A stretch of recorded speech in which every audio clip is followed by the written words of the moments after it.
else's. The last bastions of resistance fight desperate battles against overwhelming odds. Small groups of survivors band together, imperial loyalists, making a final stand against the corruption.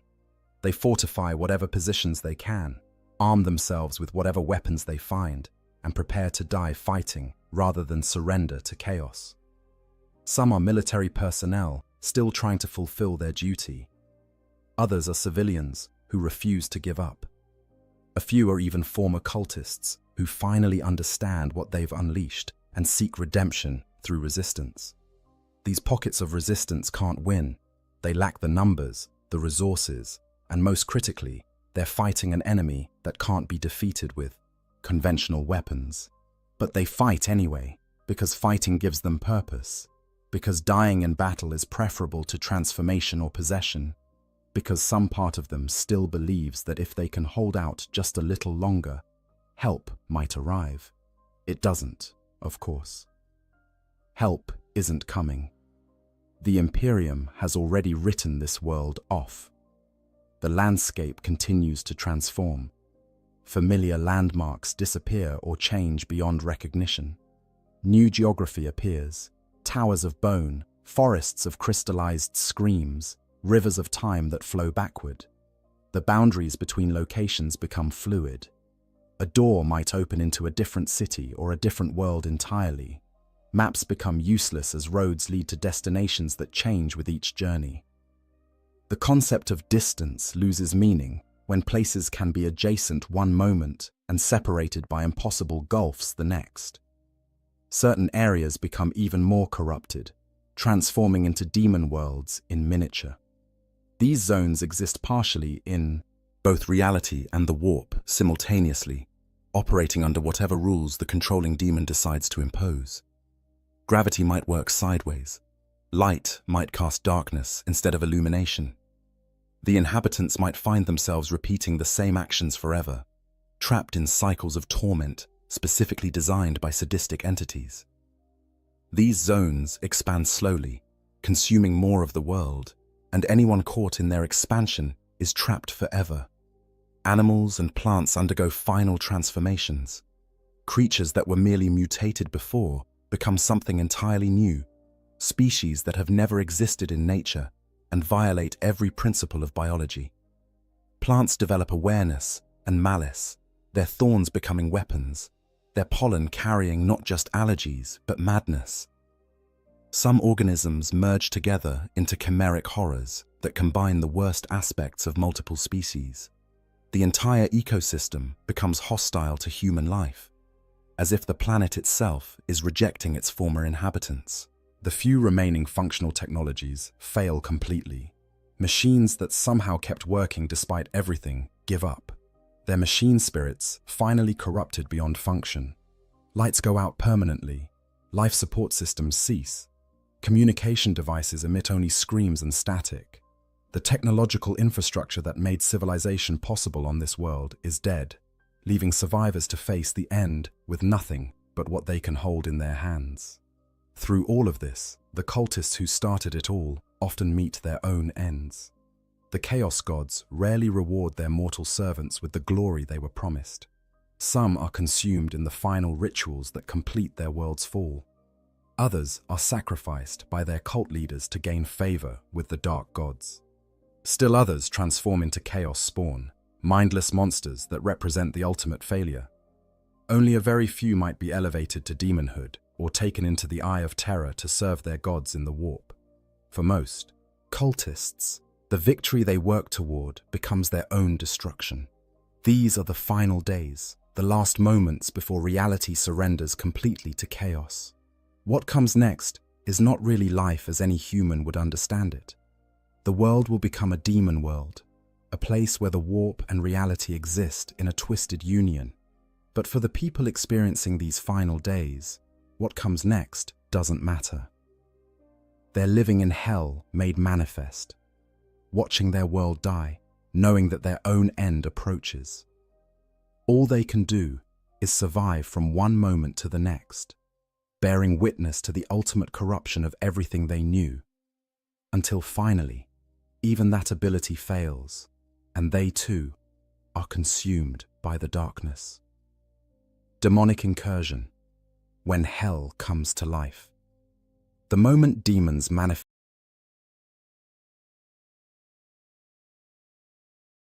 in real space marks the point of no return. Until this happens, no matter how corrupted a world has become, there's still theoretical hope of redemption. But once demons cross the barrier between the warp and reality in significant numbers, the world is doomed. What follows is an invasion from another dimension, an assault by entities that exist purely as manifestations of thought and emotion given horrible form. Demons don't appear all at once like a conventional invasion. They seep through wherever the barrier is weakest, materializing in places where rituals have been performed, where large numbers of people have died violently, where reality is especially thin. At first, they might appear only briefly, flickering in and out of existence, like images projected from a faulty hololith. But as more warp energy flows into the world, their manifestations become more stable, more permanent, more numerous. The demons of Khorne arrive first in most cases, drawn by the violence and bloodshed that accompanies societal collapse. Bloodletters, lesser demons who appear as crimson-skinned warriors with sword-like horns, materialize in the midst of battles and massacres. They're surrounded by an aura of rage that infects everyone nearby, turning even mild-mannered civilians into frenzied killers. The bloodletters attack with savage efficiency, their hellblades cutting through armor and flesh with equal ease. They kill not for any strategic purpose, but simply because killing is their reason for existence. Behind the bloodletters come other servants of the blood god. Flesh hounds, demon beasts with skulls for heads, hunt down psychers and those touched by magic. Juggernauts, massive demon engines that are part creature and part machine, charge through defenders like they're not even there. And occasionally, in places of supreme violence, a bloodthirster might manifest. A greater demon of Khorne, a towering engine of destruction that can lay waste to entire armies single-handedly. Its very presence drives mortals mad with rage, and its whip and axe kill with every strike. The experience of facing Khornate demons is one of overwhelming, primal terror mixed with incomprehensible rage. Survivors report that being near these entities makes them want to kill, to rend and tear and destroy, even as they're terrified of what's happening to them. The bloodletter's crimson skin glistens in impossible ways. Their horns pulse with energy. Their eyes burn with literal flames. They move with inhuman speed and grace. And when they speak, which is rare, their voices sound like grinding metal and screaming fury. Nurgle's demons follow a different pattern. They manifest in places of disease and decay, emerging from piles of corpses or pools of toxic waste. Plague-bearers shuffle forward in organized ranks, their rotting bodies crawling with disease, their single eyes staring with dull malevolence. They're methodical rather than frenzied, counting each blow they strike, tallying the deaths they cause in service to their master's endless calculations. They spread contagion simply by existing. The air around them becomes thick with flies and spores, and anyone who breathes it risks succumbing to supernatural plagues. Nurgle's greater demons, the great unclean ones, are obscenely corpulent giants that embody decay and entropy. They're strangely jovial, laughing at the horror they cause, offering blessings to those they kill. Their bodies are hosts to countless diseases, and they shed plagues like humans shed skin cells. But perhaps worse than the obvious horror is their message: that decay is natural, that embracing corruption brings peace, that Grandfather Nurgle loves all his children. Some broken survivors actually accept these lies, allowing themselves to be transformed into plague carriers in exchange for an end to their suffering. The demons of Tzeentch are perhaps the most alien and incomprehensible. Pink and blue horrors, crystalline entities that split and reform endlessly, appear in places of psychic activity or where the barriers between reality and the warp are thinnest. They hurl bolts of warp fire that transform whatever They touch into something else entirely. A human might become a pile of writhing tentacles. A building might turn into a screaming obelisk of living crystal. The ground might become a gateway into another dimension. Tzeentch's sorcerers and lords of change, his greater demons, manipulate reality itself with their magic. They can see possible futures and arrange circumstances to bring about the outcomes they desire. Fighting them is an exercise in futility because they've already seen every move you might make and planned for it. They speak in riddles and prophecies, their words carrying multiple layers of meaning, some of which won't be understood for years or centuries. They're the architects of the world's fall, not just enabling it, but actively orchestrating it according to plans, within plans, within plans. Slaanesh's demons are beautiful and terrible in equal measure. Demonettes, the lesser demons of the Prince of Pleasure, appear as impossibly graceful figures that are neither male nor female, but somehow both, and neither. They move with hypnotic allure, drawing mortals close with promises of pleasure beyond imagining. Their claw-tipped fingers can rend flesh with ease, but they prefer to seduce victims rather than simply killing them, corrupting souls along with destroying bodies. The Keeper of Secrets, Slaanesh's greater demon, is a towering figure of terrible beauty that inspires both desire and horror. Those who look upon it might find themselves attracted to it even as they're repulsed by what they see. Its voice is impossibly seductive, speaking directly to each person's deepest desires and offering fulfillment if only they surrender. Many do surrender, unable to resist the promises, and find that the pleasure they were offered is inseparable from unimaginable agony. The demon's impact on reality extends beyond their physical presence. Where they walk, the laws of nature fail. Gravity might reverse around a bloodthirster.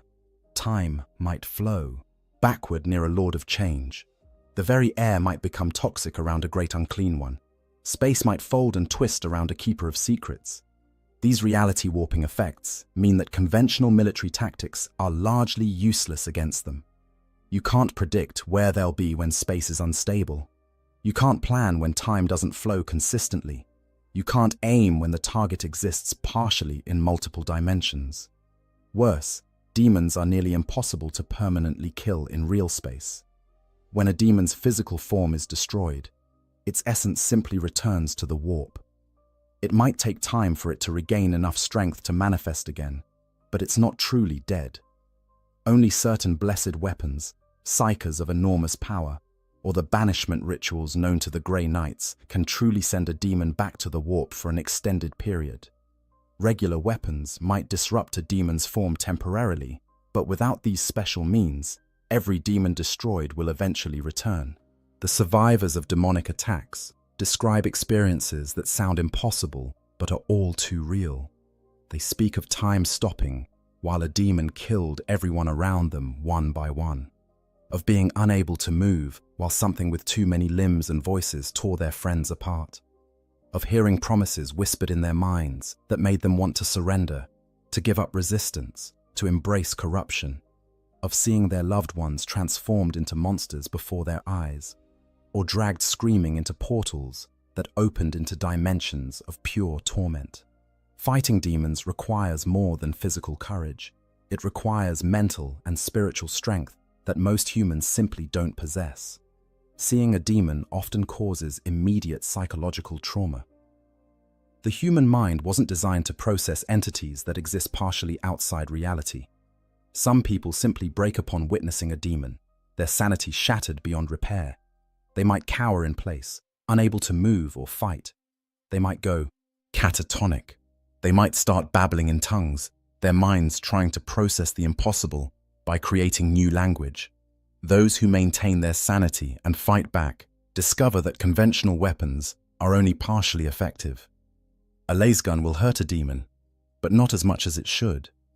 A bolter round might disrupt its form, but it reforms moments later.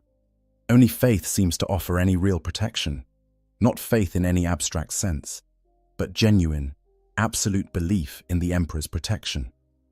Those with truly strong faith sometimes find that demons cannot easily harm them, that the Emperor's light shields them from the worst of the corruption. But such faith is rare, and even it has limits. The demons don't just kill, they corrupt, transform, and torment. A bloodletter might impale a victim and leave them alive, bleeding out over hours while the demon moves on to other prey. A plague bearer might infect someone with diseases that take days to kill, each moment more agonizing than the last. A horror might transform a person into something that remains conscious, but is trapped in a form that can't communicate or move. A demonette might keep a victim alive for its pleasure for weeks, exploring every possible sensation the human nervous system can produce. Some demons take particular interest in certain victims. They might stalk a psyker for days, whispering to them, showing them visions, slowly driving them mad before finally possessing them. They might target a military leader, undermining their decisions with subtle suggestions that only they can hear. They might fixate on a child, seeing in their innocence something to corrupt and twist. These focused attentions are often worse than simple death would be. The presence of greater demons is especially catastrophic. These powerful entities can alter reality across entire regions simply by existing in them. A bloodthirster's arrival might cause every piece of metal in a city to become burning hot. A great, unclean one might turn a region's water supply into plague. A Lord of Change's presence might cause probability itself to fail, with impossible coincidences happening constantly. A keeper of secrets might inspire entire populations with obsessions that drive them to self-destructive behavior. And behind all the demons, controlling their movements and coordinating their attacks, are the chaos gods themselves. Or at least, fragments of their consciousness, the tiny portions of their vast awareness that they can focus on individual worlds. The gods don't micromanage their servants, but they do have preferences and plans. A world falling to chaos isn't random. It's orchestrated, designed to serve the gods' purposes, whether that's creating more worshippers, generating emotions they can feed upon, or simply spreading corruption for its own sake. For the people living through a demonic incursion, the experience is one of utter hopelessness. These aren't enemies you can fight. They're forces of nature, manifestations of universal concepts given malevolent will. You can't negotiate with rage incarnate. You can't reason with entropy made flesh. You can't appeal to the better nature of entities that exist as pure malice and corruption.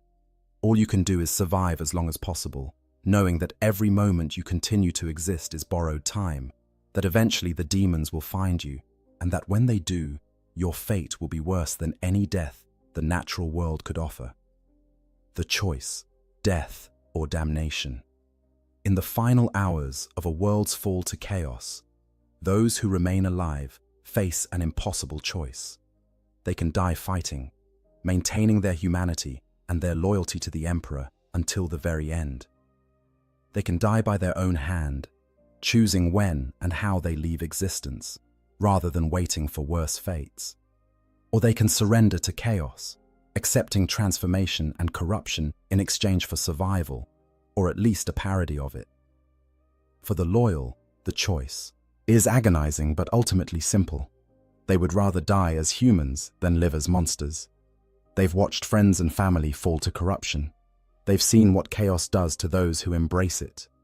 They know that any promises of power or pleasure or relief from suffering are lies, that the chaos gods consume their servants as readily as their enemies. So they choose resistance, even knowing it's futile. These final defenders gather in whatever strong points they can fortify. They might be in cathedral remains, the Emperor's holy spaces offering what little spiritual protection still functions. They might be in military installations, soldiers maintaining discipline and duty even as their world ends. They might simply be in homes, families barricading doors and windows, determined to protect each other as long as possible. They arm themselves with whatever weapons they can find: laser guns, stub pistols, knives, improvised clubs. They pray to the Emperor for strength and deliverance, even though deliverance is not coming. When the demons come for them, they fight. Not because they believe they can win, but but because fighting is what human beings do when faced with extinction. They shoot and stab and bludgeon entities that shouldn't exist. Some land telling blows, disrupting demon forms enough to buy precious minutes. Others die in seconds, torn apart by forces far beyond their ability to resist. But in dying, they deny chaos their soul's willing corruption. They die human, and in that universe of horrors, that's a kind of victory. Some choose suicide rather than waiting for the end to come to them. They might use weapons on themselves, quick shots to the head or heart. They might ingest poison. They might jump from high places. They might simply open veins and bleed out quietly. This choice is not made out of cowardice, but out of a desire to control something, anything, in a situation where control has been stripped away. They choose the moment of their death, rather than letting chaos choose it for them. They choose to die uncorrupted, rather than risk transformation or possession. There's debate within the Imperium about whether suicide is acceptable under these circumstances. The ecclesiarchy traditionally teaches that suicide is a sin, a rejection of the Emperor's gift of life. But even the most rigid theologians acknowledge that there are situations where death is preferable to the alternative. Some saints and heroes of the Imperium have chosen death rather than face corruption, and they're celebrated rather than condemned for it. So the survivors who choose this path can do so believing they're making a choice the Emperor would understand, if not approve of. But not everyone chooses death. The alternative, accepting chaos, has its own terrible logic. If you're going to die anyway, why not survive? If transformation is inevitable, why not embrace it and gain whatever benefits it offers? The chaos gods promise power to those who serve. Them, relief from suffering, continuation of existence in some form. In the face of certain death, these promises can seem attractive, even rational. The seduction of chaos works differently on different people. For some, it's a gradual process. They start with small compromises, accepting a mutation they can't remove anyway, speaking a prayer to a dark god when prayers to the Emperor go unanswered, performing a small ritual that seems harmless. Each step makes the next easier. Each compromise weakens their resistance. Before they realize it, they've crossed lines they swore they never would, and turning back seems impossible. For others, the decision is sudden and desperate. They're cornered by demons with no hope of escape. They see a chance to save themselves or their loved ones if they just surrender, just pledge themselves to chaos, just accept what's being offered. In that moment of terror, with death literally reaching for them, they break. They say the words, make the gestures, offer themselves to the dark gods. And the gods accept them, transforming them in that instant from victims into servants. Those who accept chaos find that the promises were lies, or at least partial truths wrapped in deception. Yes, they survive, but not as themselves. The transformation strips away their humanity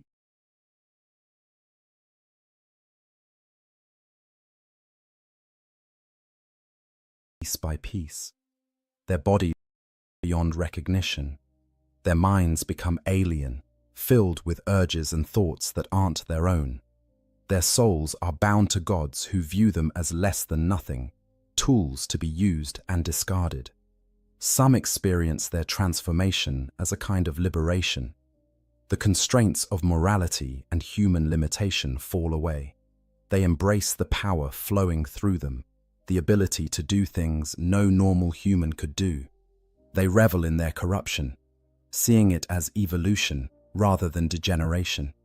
They become true believers, zealous servants who spread chaos with fanatical devotion.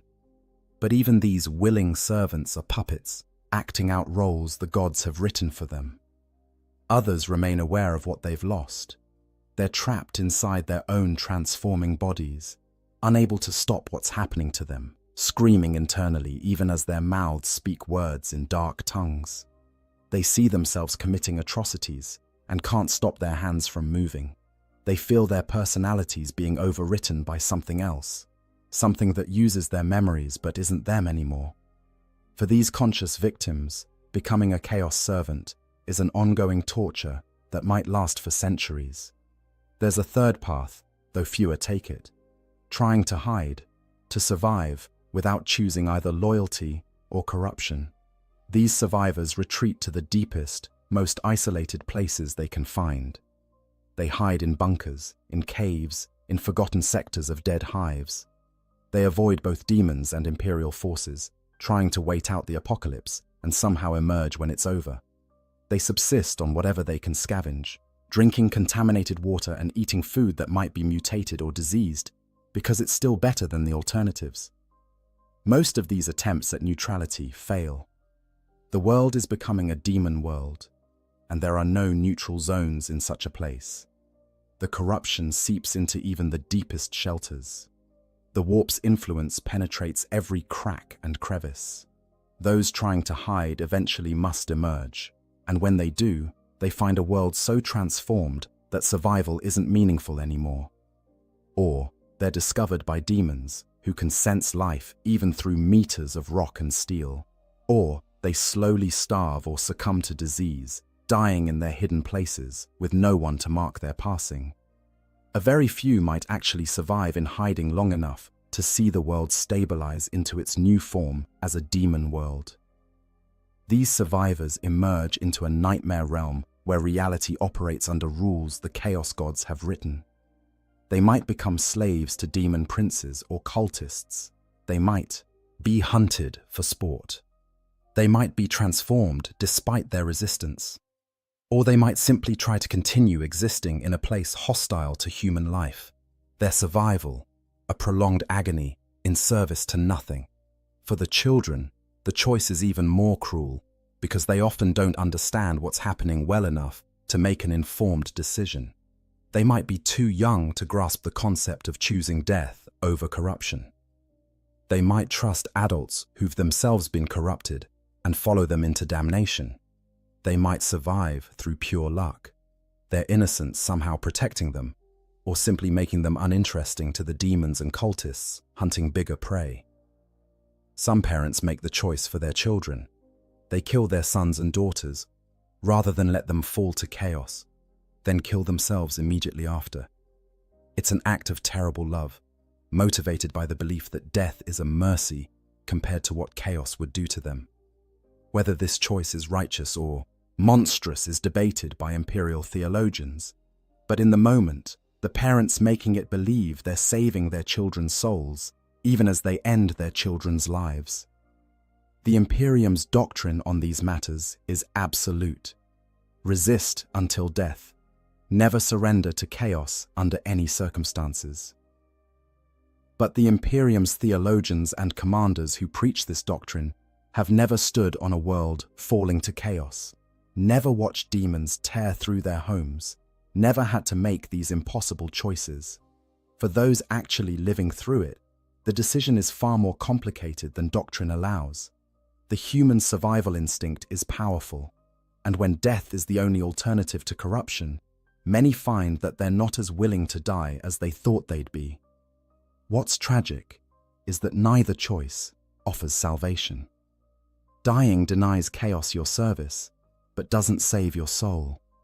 It simply releases it into the warp, where it's likely to be consumed by demons anyway. Accepting chaos preserves existence but destroys everything that makes you human, and trying to hide or escape just delays the inevitable choice. In the end, everyone on a world falling to chaos faces the same ultimate fate: consumed, corrupted, or killed, with no fourth option available. The only comfort, if it can be called that, is that the choice at least belongs to you. In a situation where you've lost control of everything else, your world, your safety, your future, deciding how you face the end is the last fragment of autonomy you possess. Whether you choose to die fighting, die on your own terms, or surrender to forces beyond comprehension, that choice is yours. And in the grim darkness of the far future, where the gods themselves play with mortal lives like toys, even that small freedom is precious. Aftermath. Worlds lost and lessons unlearned. The aftermath of a world's fall to chaos takes different forms depending on how completely the corruption consumed it. Some worlds are quarantined, their populations either purged or evacuated, the planet left to decay as a warning to others. Some are subjected to exterminatus, reduced to lifeless rocks floating in space. And some transform completely into demon worlds, becoming permanent anchors for warp influence in real space, staging grounds for future invasions and monuments to the Chaos God's power. The Imperium maintains records of countless worlds lost to chaos corruption over its 10,000 years of history. These records are heavily restricted, accessible only to inquisitors and the highest echelons of Imperial command, because knowledge of how worlds fall is itself considered dangerous. But certain examples are known widely enough to serve as cautionary tales, even if the full truth of what happened is hidden behind layers of censorship and propaganda. Vrax Prime is perhaps the most documented example of a world's fall, detailed in extensive reports that the Ordo Malleus uses for training purposes. Once a vital, Imperial armory world in the Segmentum Obscurus, Vrax fell to corruption through the machinations of an apostate cardinal named Zaphan. This madman, influenced by a demon posing as an advisor, declared independence from the Imperium and fortified the world with its own weapons stockpiles. What followed was a 17-year siege that cost 14 million Imperial Guard lives. The siege began as a conventional military campaign to retake a rebellious world. But as the fighting dragged on, chaos corruption spread through both defenders and attackers. Daemon princes manifested. Traitor legions sent forces to support the rebels. The world itself became corrupted, reality warping in areas of intense fighting. By the time Imperial forces finally broke the rebellion, Vrax Prime was so contaminated that it was declared perdita, forever lost to Imperial use. The entire world was quarantined, its 8 million inhabitants dead or executed for taint, its vast weapons stockpiles either destroyed or sealed away. The Siege of Vrax demonstrates several patterns common to worlds falling to chaos. It began with religious corruption. A high-ranking ecclesiarchy official led astray by promises of power and spiritual enlightenment. It was enabled by isolation. Vrax was distant enough from major Imperial presence that the corruption had years to spread before intervention came. It was accelerated by violence. The fighting of the siege itself generated the deaths and suffering that fed chaos power. And it ended in total loss. Even after victory, the Imperium gained nothing but a dead world and millions of casualties. Istvan III represents a different pattern, a world that fell quickly and completely during the Horus heresy. The entire planetary population of 12 billion souls was killed in a matter of hours when the War Master Horus deployed virus bombs as the opening move of his rebellion against the Emperor. The Life Eater virus consumed every living thing on the surface, and then the heat from the corpse's rapid decay ignited the atmosphere itself in a firestorm visible from space. The world became a crematorium, and the space marines who landed on its surface fought across fields of ash that had once been people. Istvan III's fate illustrates the Imperium's willingness to destroy what it claims to protect. Horus could have simply conquered the rebellious world through conventional military means. But he chose annihilation, setting a precedent that the Imperium itself has followed countless times since. When a world rebels or becomes corrupted, the response is increasingly to simply eliminate it rather than risk the resources needed for reclamation. Billions die, not because they were guilty, but because they were potentially tainted, their murders justified by the calculus that preventing chaos spread is worth any cost. Chaidia's fall in the closing days of the 41st millennium marked a catastrophic shift in the balance between the Imperium and chaos. For 10,000 years, Cadia had stood as a fortress world guarding the Cadian Gate, the only stable route out of the Eye of Terror. Its people were born soldiers, its entire civilization oriented toward military readiness. Every child learned to field strip a lasgun before they learned to read. The planet's very bedrock contained ancient Necron pylons that helped stabilize reality against warp intrusion. When Abaddon the Despoiler finally broke through Cadia's defenses during the 13th Black Crusade, he didn't conquer the world, he destroyed it completely. The planet was literally cracked apart, its pylons shattered, its population scattered. The resulting warp instability created the Cicatrix Maledictum, a galaxy-spanning rift that has divided the Imperium in half and ushered in the era known as the Dark Imperium. Cadia's fall proves that no world is truly safe, that even 10 millennia of faithful service and military excellence can end in total destruction. These well-documented cases represent only a fraction of the worlds lost. For every Vrax or Cadia that makes it into the historical record, 100 minor worlds fall into chaos embrace, with their fates known only to the Inquisition. Agri-worlds corrupted by Nurgle, their populations transformed into plague-bearers.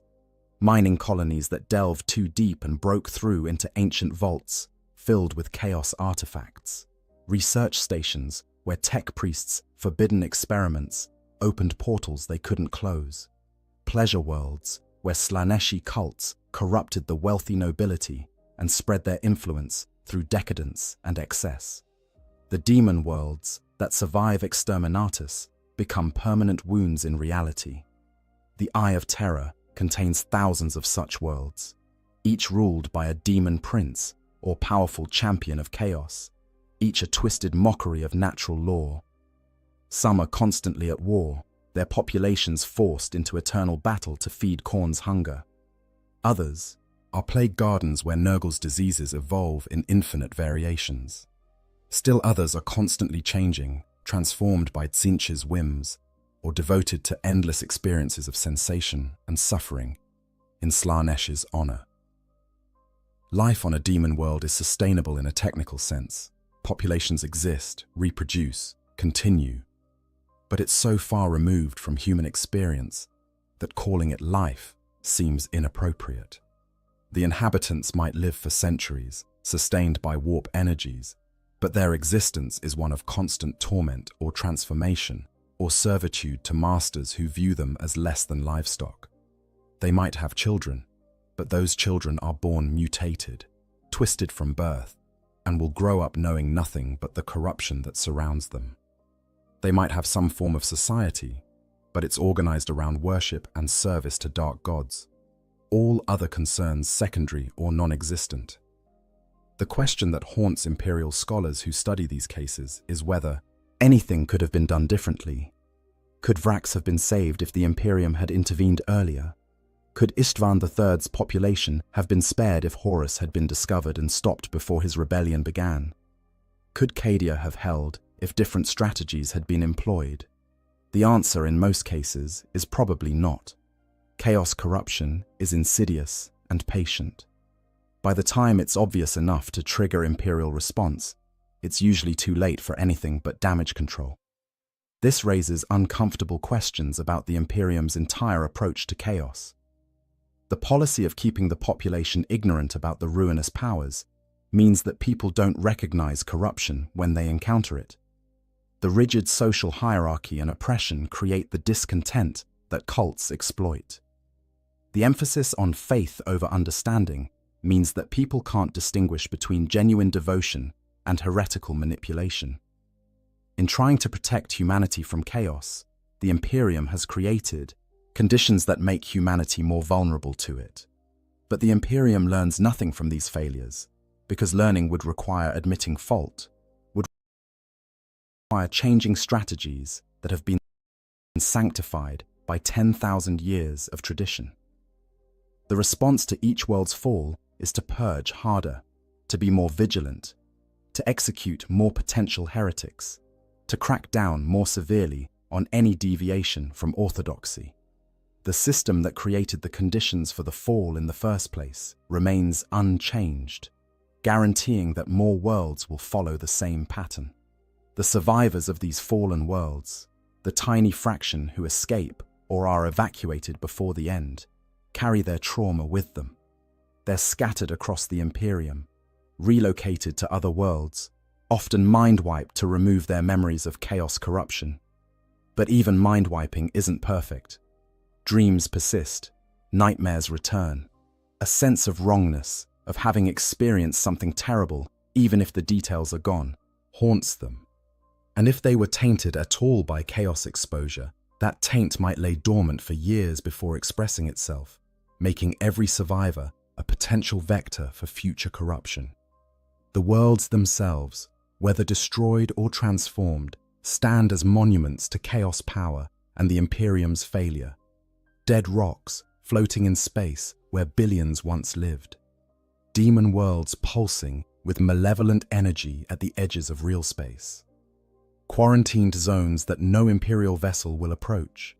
Each represents countless lives lost, souls consumed, potential extinguished. Each is a tragedy on a scale almost beyond comprehension. And yet the Imperium continues, because the alternative is worse. Surrender to chaos means the extinction of humanity as a species. Every world lost is mourned, but the fight continues.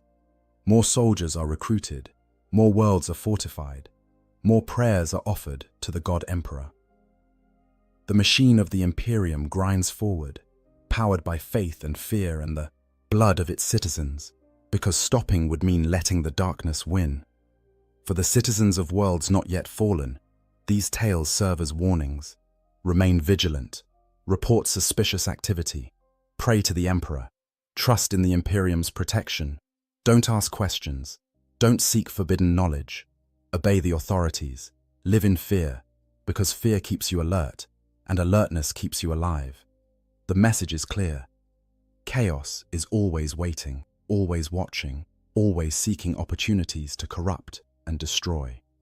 Only through absolute loyalty and constant vigilance can humanity hope to survive.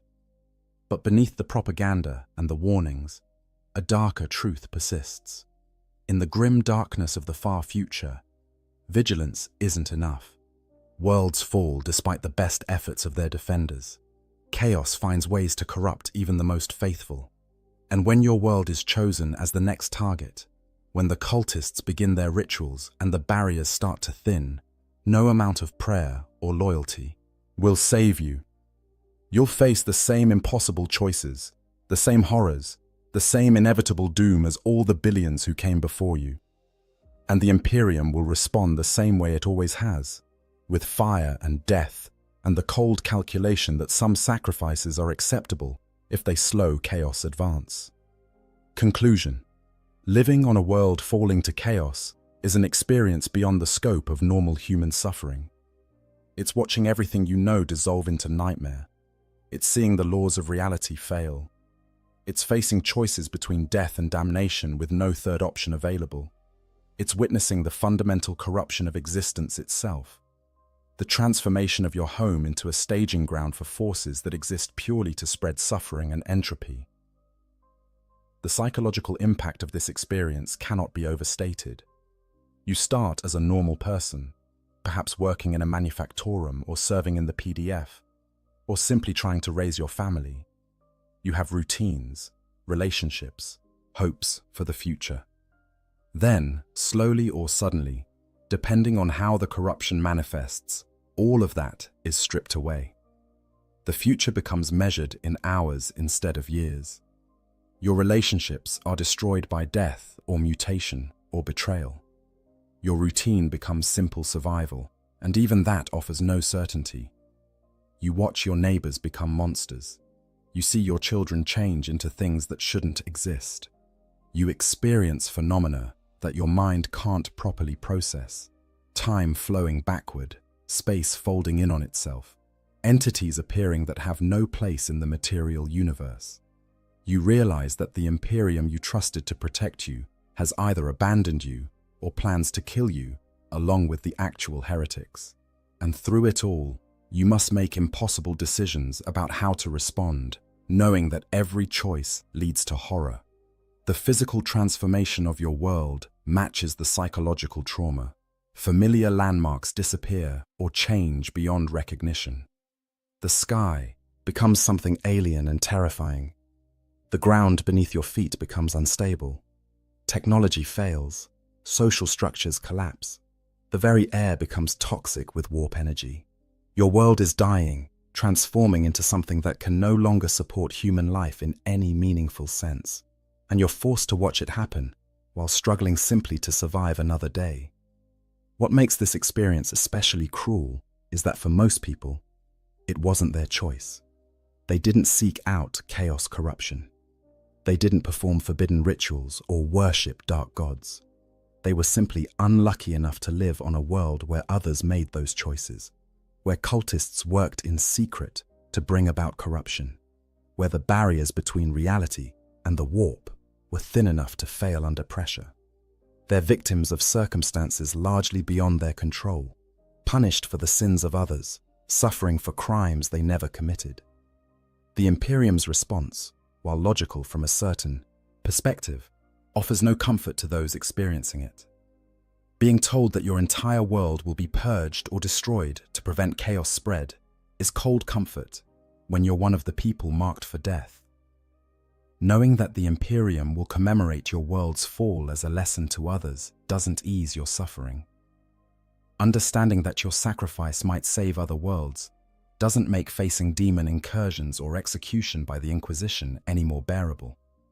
This is the reality of the Warhammer 40,000 universe, a setting where entire worlds can fall into darkness, where billions can die in cosmic wars that most of humanity will never even hear about, where the forces of chaos grind endlessly against the Imperium's defenses, and where individual lives matter only as statistics in a war that has no end.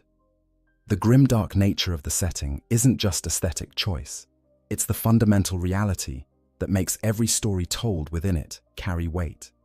If you've made it this far in the video, thank you for taking this journey into one of the most horrifying scenarios the 40K universe offers.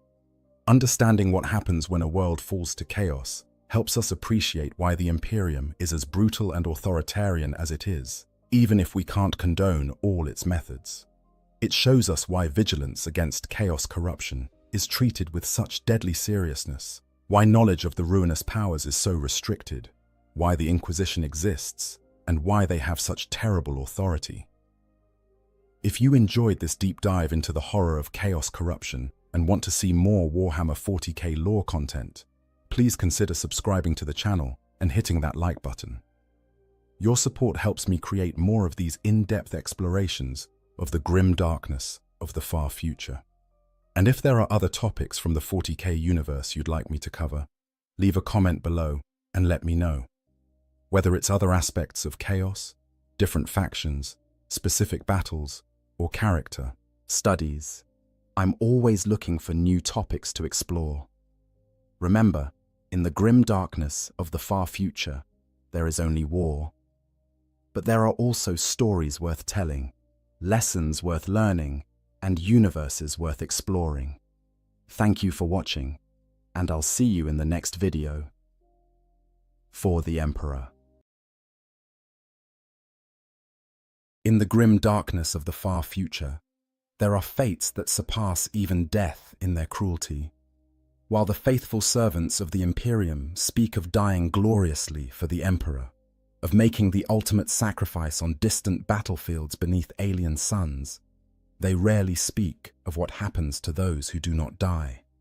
They do not speak of the prisoners. They do not speak of the slaves.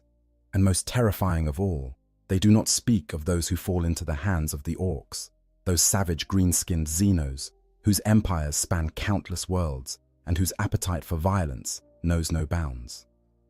To be enslaved by orcs is to enter a hell where every waking moment becomes a struggle for survival, where the laws of civilized society dissolve into brutal hierarchies enforced by whips and cudgels, where your value as a human being is measured only by how much labor can be extracted from your broken body before it finally gives out. It is to exist in a nightmare where your captors view you with less regard than they show their own livestock, where torture and death lurk around every corner, and where hope itself becomes just another memory of a life that seems impossibly distant. The orcs are one of the most successful species in the entire galaxy, outnumbering perhaps every other intelligent starfaring race, even humanity itself. They are creatures engineered for war by the ancient Old Ones during the War in Heaven, designed to be the ultimate soldiers. Their biology is a fusion of animal and fungus, making them incredibly resilient and nearly impossible to eradicate from any world they infest. Their psychology is utterly alien, dominated by an insatiable need for violence and combat. They reproduce through spores released throughout their lives, and especially at death, meaning that any world touched by orc presence will be plagued by them for generations to come. But what makes the orcs truly terrifying is not just their combat prowess or their overwhelming numbers. It is the fact that they see the entire universe through the lens of violence. Every interaction, every relationship, every moment of their existence revolves around the concept of strength and domination. They live in a rigid hierarchy where the biggest and strongest orc rules absolutely, and this worldview extends to how they treat those who fall into their power. To an orc, you are not a person. You are not even really a slave in the traditional sense. You are a grot, their word for servant or lesser being, occupying the same social position as the small Gretchen who scurry around their settlements performing menial tasks. The tangible rewards orcs fight for in their endless wars are simple: loot and slaves. Anything not destroyed during battle is looted. Any opponent not slain in battle is made a slave. This is not a complex system of bondage with laws and regulations. This is raw, brutal domination enforced through casual violence and the ever-present threat of death. Labor camps are a common sight in orc territory, filled with the broken remnants of conquered populations forced to toil endlessly in service to the orc war machine. When possible, orcs will enslave the entire population of a world, transforming planets into vast prison camps where millions labor under the green-skinned Xenos' merciless oversight. The experience of being an orc slave varies depending on which orc clan captures you, which war boss claims ownership of your labor, and what role you are forced to fill in their society. Some slaves work in mines, extracting the raw materials that feed orc industry. Others toil in fields and farms, growing food to sustain the massive appetites of their masters.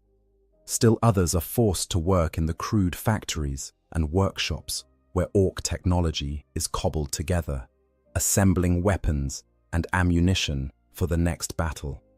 And then there are those whose fate is darker still, kept in pens like livestock, bred for the sole purpose of providing food for their orc masters.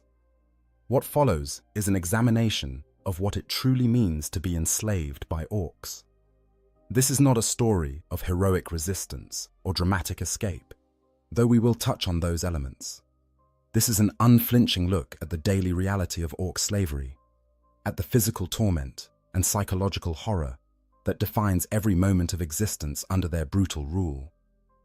It is a journey through one of the darkest corners of the Warhammer 40,000 universe, where the words on Imperial recruitment posters about glorious service are revealed as comforting lies in the face of a truth far more terrible.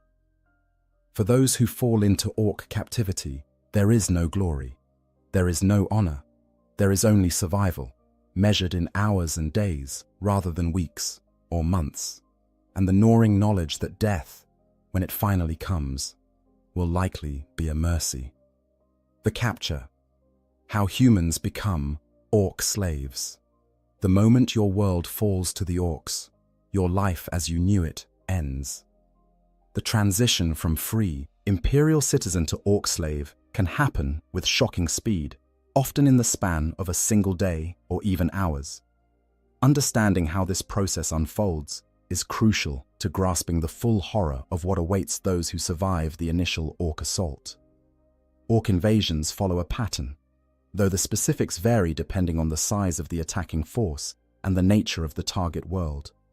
When a Wei arrives in a system, it announces itself with overwhelming violence. Orc attack craft pour from crude spacecraft and space hulks, their numbers so vast that they can darken the skies of entire continents. The initial assault is characterized by an orgy of destruction as the orcs indulge their primary instinct, the pure joy of combat. During these first hours and days of invasion, survival is largely a matter of chance. The orcs are not discriminating in their violence. They kill with gleeful abandon, cutting down anyone who stands before them simply because they enjoy the act of killing. Soldiers, civilians, the young, the old, none of these distinctions matter to the greenskins in the heat of battle. Their crude weapons, massive compared to human firearms, tear through flesh and bone with horrifying efficiency. Their physical strength allows them to literally rip humans apart with their bare hands when ammunition runs low or when the mood strikes them. But not everyone dies in the initial assault. As the battle progresses and organized resistance crumbles, the nature of orc behavior begins to shift. Once the immediate thrill of combat starts to wane, the orcs remember the other reward of war: slaves. Those who surrender, those who flee but are captured, those who hide but are discovered, all become potential additions to the orc workforce. The Second War for Armageddon provides a stark example of this process. When the orc warlord, Gazgkul Mag Uruk Thraka's forces overwhelmed the defenses of Hive Infernus, the demoralized officer in charge shamefully surrendered the entire Hive city without a fight. Refugee columns formed, stretching for hundreds of kilometers across the desert wastelands of Armageddon. These desperate people, fleeing the green tide, were systematically herded by orc speed freak biker units, who circled them like predators stalking wounded prey. The bikers did not simply kill the refugees. Instead, they drove them back toward Hive Infernus, back toward their new masters, where they would be put to work as slaves in the orc war machine. This herding process is typical of how orcs handle large numbers of potential slaves. They lack the organizational skills to conduct orderly prisoner processing, but they understand the basic concept of driving groups of humans toward designated areas.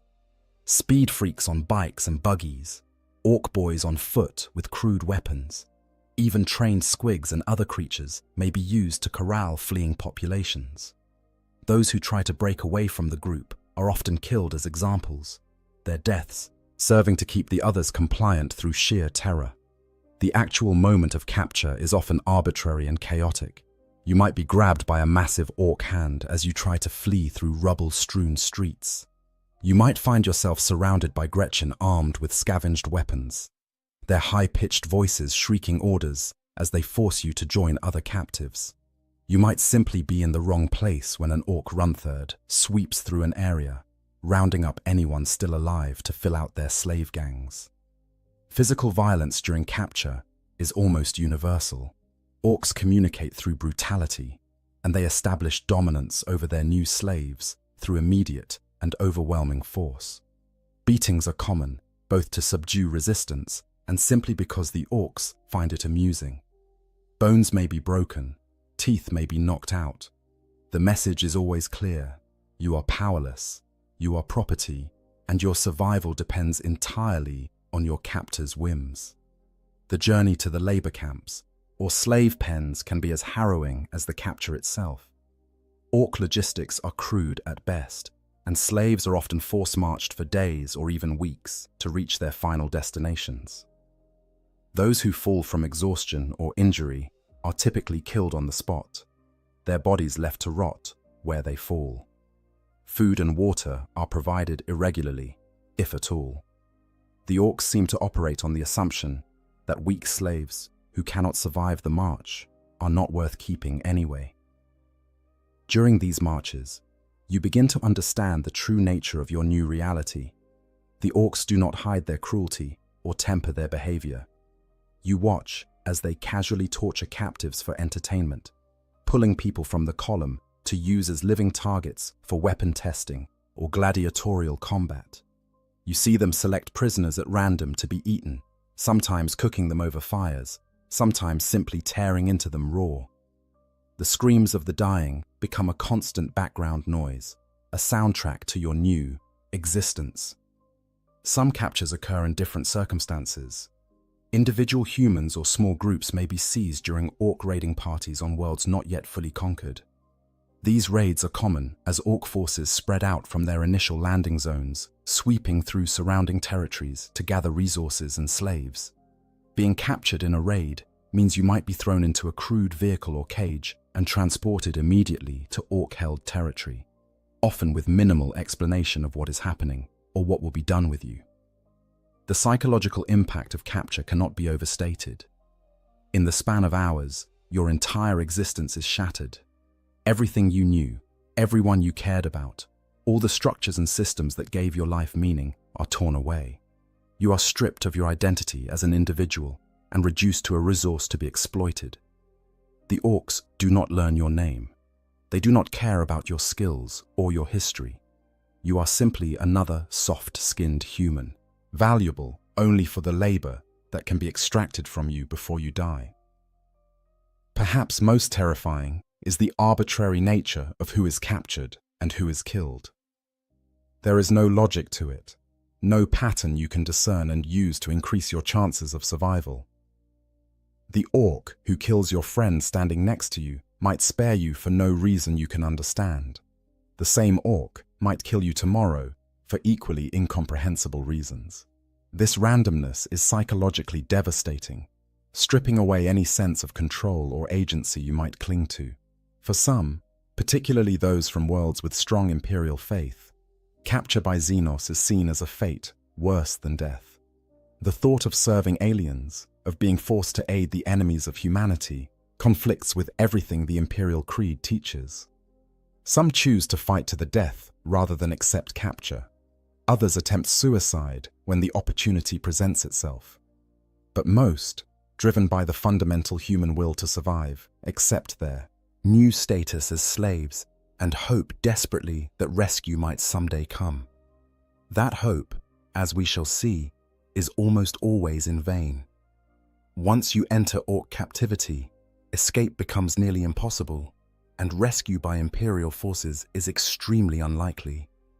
The Imperium does not negotiate for prisoners. It does not launch rescue missions for enslaved civilians. The resources required to save you would be considered better spent on other military operations. In the cold calculus of Imperial strategy, you are already dead, your loss already accounted for in casualty reports filed by officials who never knew your name. The slave hierarchy and your place in it. Understanding your position in orc society is essential to survival as a slave. The orcs operate under a brutally simple hierarchy based entirely on size and strength, and this same principle extends to how they view and treat their slaves. However, the reality is more nuanced than it might initially appear, with various categories of slaves experiencing different treatment and having different chances of survival. At the very bottom of orc society are the snotlings, infantile orcoid creatures with limited intelligence used primarily for fungus tending. Just above them are the Gretchen, also called grots or runts, who are smaller, weaker orcoid subspecies that serve as the primary slave labor force within orc settlements. Gretchen perform all the menial tasks that orcs consider beneath them, from food preparation to message delivery to general organization and maintenance work. Human slaves occupy the same social position as Gretchen. The orc word for servant or slave is grot, and this term is applied equally to Gretchen and to non-orcoid slaves like humans. This linguistic detail reveals an important truth. To the orcs, there is no meaningful distinction between a Gretchen slave and a human slave. Both are weak, soft creatures to be bullied, exploited, and discarded when no longer useful. However, even within this lowest tier of orc society, there exists an informal hierarchy based on perceived usefulness. Not all slaves are treated equally. And understanding these distinctions can mean the difference between a relatively tolerable existence and a short death. The most fortunate slaves, applied to any aspect of orc captivity, are those with valuable skills that orcs cannot easily replicate. Technical expertise is particularly prized. While orc mech boys possess an instinctive understanding of technology, they often lack the precision and patience required for certain types of work. Human slaves with engineering knowledge, the ability to operate complex machinery, or expertise in manufacturing processes may find themselves assigned to relatively stable positions in orc workshops and factories. These skilled slaves can sometimes achieve a level of status that affords them marginally better treatment. Some even become trusted advisors to war bosses or mech boys, though this trust is always conditional and can evaporate in an instant if the orc decides the slave is no longer useful or amusing. The freebooter known as Uzgul the Magnificent, for instance, has been known to keep